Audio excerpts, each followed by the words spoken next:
In Ukraine, because you said that Ukraine is fighting occupation, you give them $224 billion of equipment, you send your advisors, you host the Ukrainian refugees, you do everything.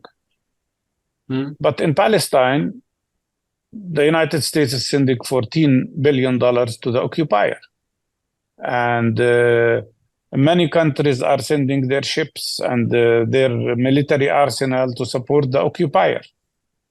That means there is no law in this world. It's about what each government decides. If I was a European, I would feel very worried, because that means those who have power can do anything. Didn't anybody learn from the Second World War? And how can some countries who in the past allowed anti-Semitism against Jewish people and allowed the Holocaust against Jewish people, the most horrible thing, how can they allow another Holocaust for the Palestinian people?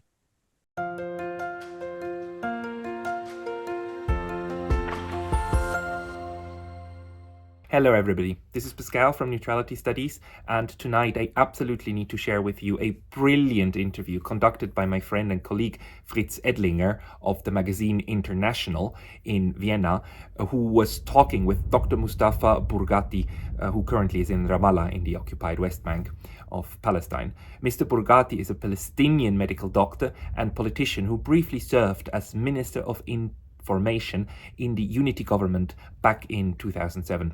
His answers what the ongoing Western sanctioned genocidal attack on the Palestinians in the Gaza Strip means are fundamental for understanding where this conflict is taking us all.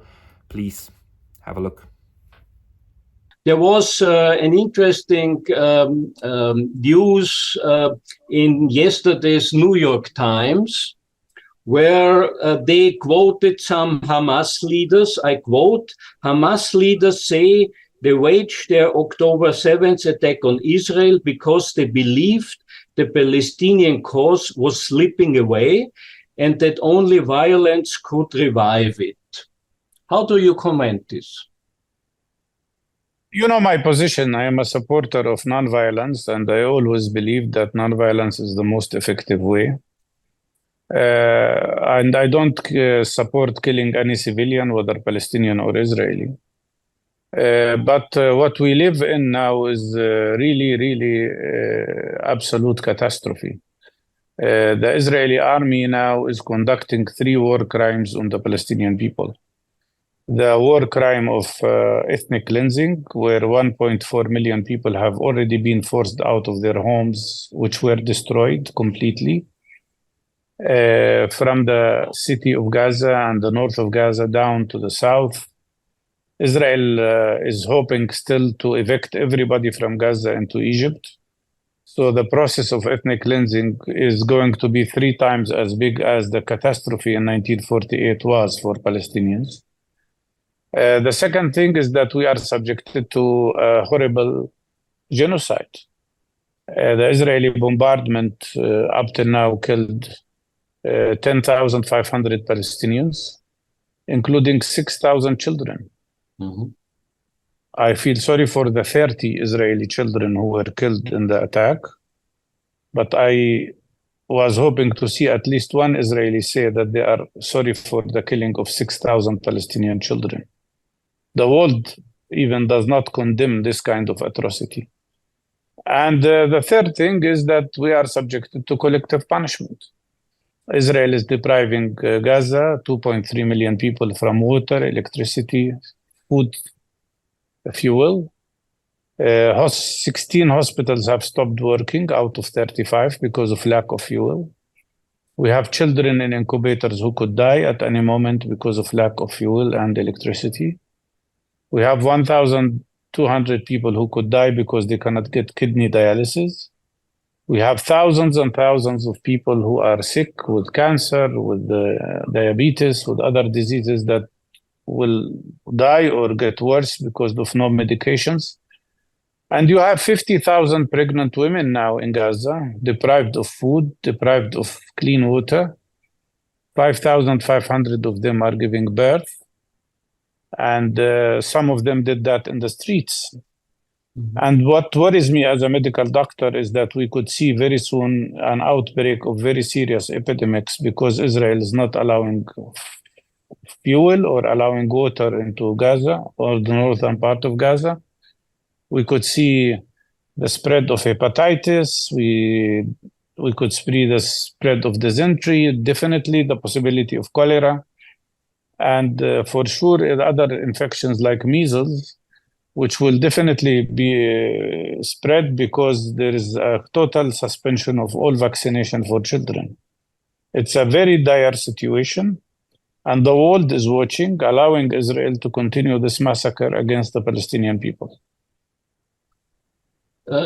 Yes, so I would like to concentrate on two issues you mentioned both.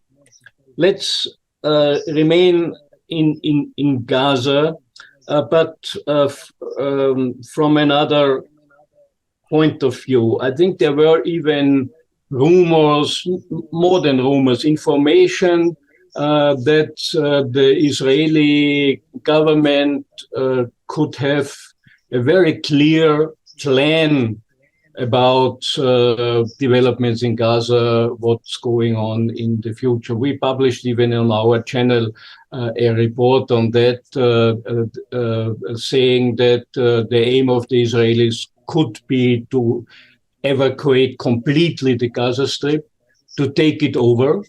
And there was already, we published it even, there are even detailed planning about the second Suez Channel, which reach the Mediterranean exactly where Gaza Strip is now. So what do you think about this? Could this be one of the hidden agendas of the Israelis in this situation? It can be, of course. But what I can tell you for sure, based on facts, is that Israel wanted to evict all the people of Gaza completely. And that's what Netanyahu said. In the third day of the operation, I think, or second day, he said, every Palestinian in Gaza must evict their home. He didn't say where to, but there are two options, as you know, either the sea or Egypt.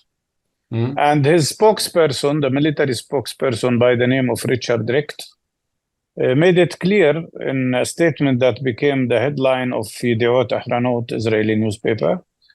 He said that every Palestinian in Gaza must evict their home and go to Egypt.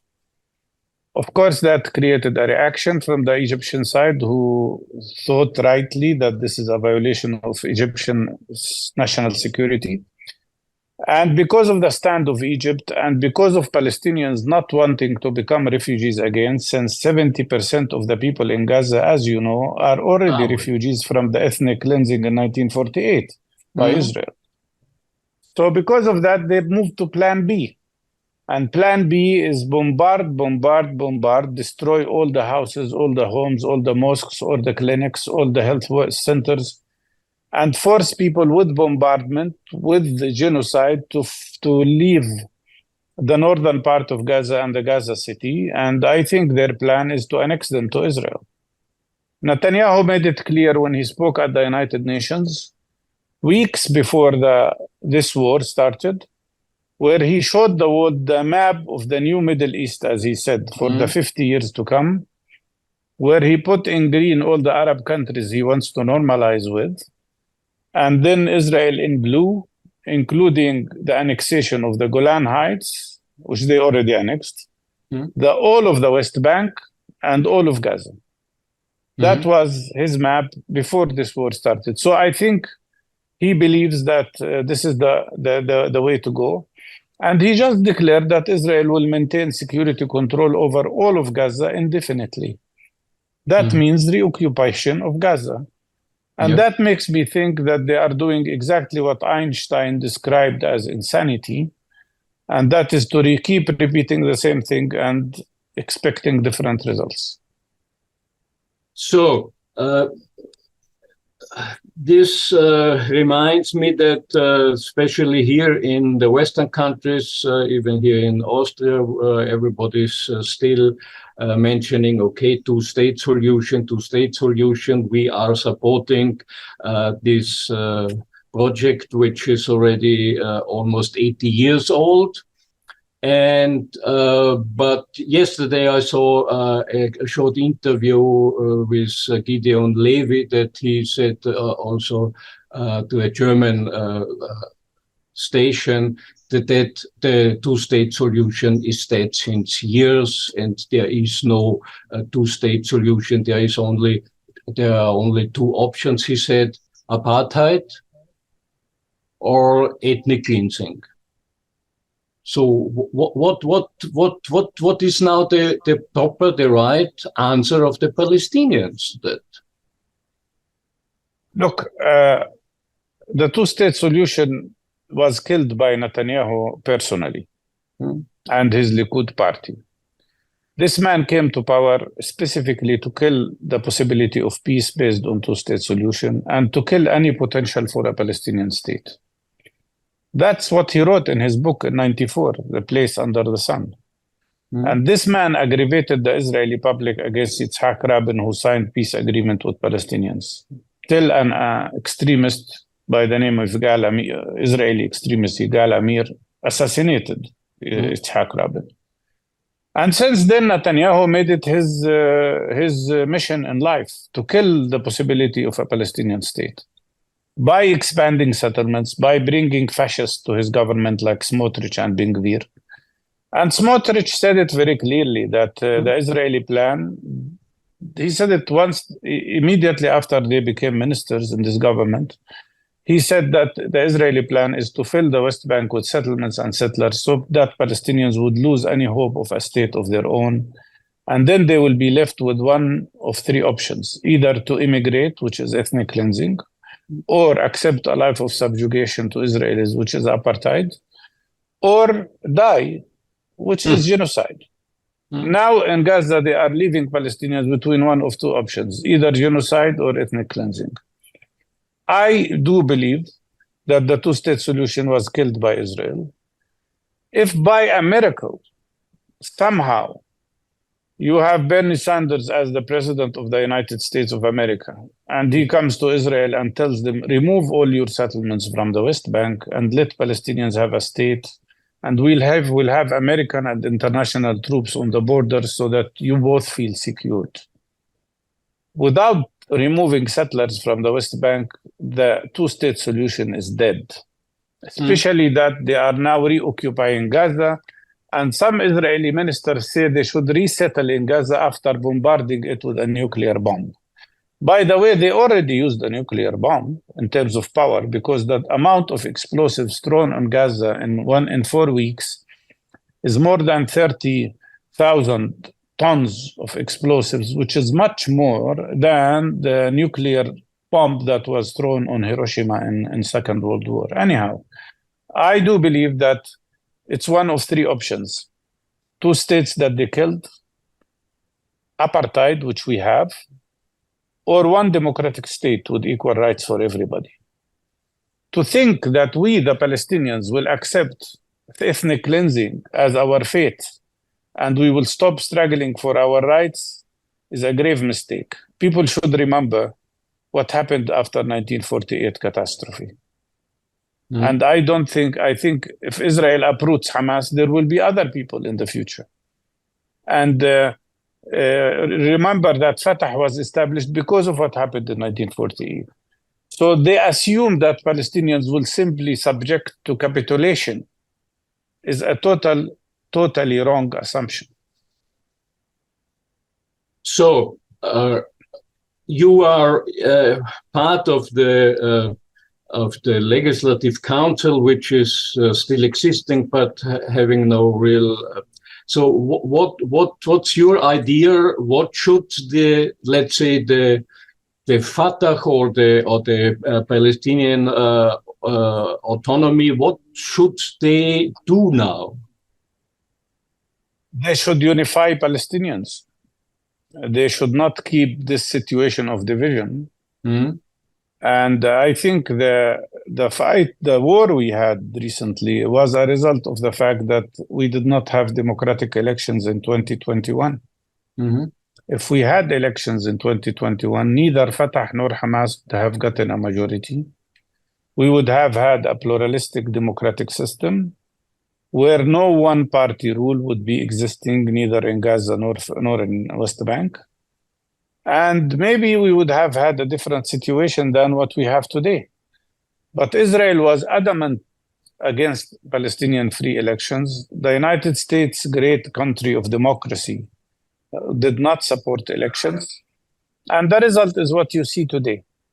And that's why I think what we see today is a result of the fact that Israel was telling Palestinians, we will continue to annex your land, we will continue expanding settlements, we will take away your future, and we will normalize with the Arab countries, and your question will be finished. And of course, that is one of the reasons why we have this terrible situation. But also, this is one of the fact that we do not have, as people, the right to govern ourselves or to elect our leaders is also another factor. And now they have the guts to speak about such a horrible thing like Palestinians need a custodian now. Somebody who comes from outside to rule us. I mean, this is Israel's way of saying, I want to reoccupy Gaza, but I don't want to take the responsibility of the humanitarian needs of the people I occupy. It's well known. And that wouldn't work. We've tried already the mandate of the British Empire, which led to the creation of the settler colonial system. And we're not ready to accept that again. Good, but this reminds me that there was already once, you were even minister in this short few months acting unity government, 2007. And then with the active support of the US, European countries, the Western countries decided, okay, we don't accept the democratic elections which brought Hamas into the government.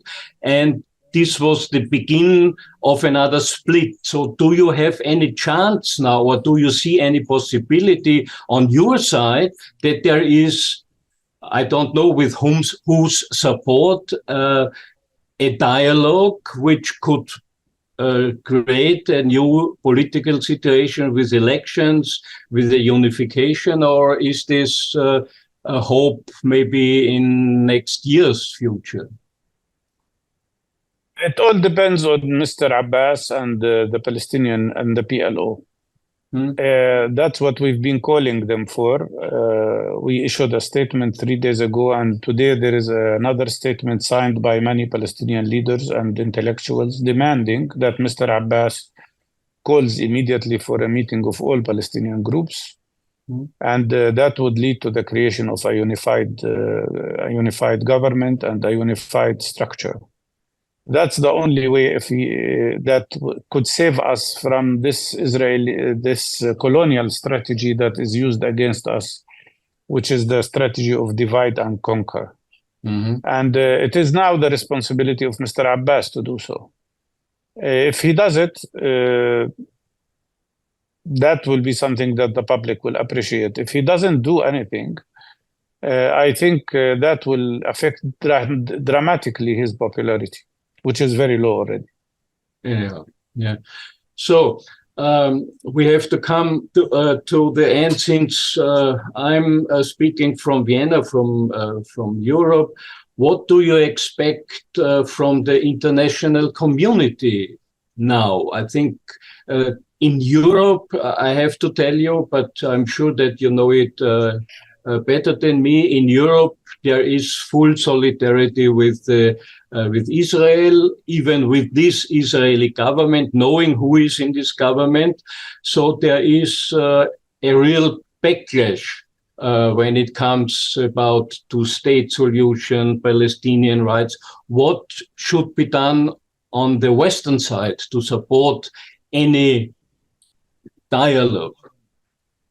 What we see in the West is great disparity between the people's position and the government's position. It's not new, but it's the largest popular uprising worldwide, even bigger than what we've seen during Vietnam War or during the war on Iraq. It's an issue between the peoples of your countries and your governments.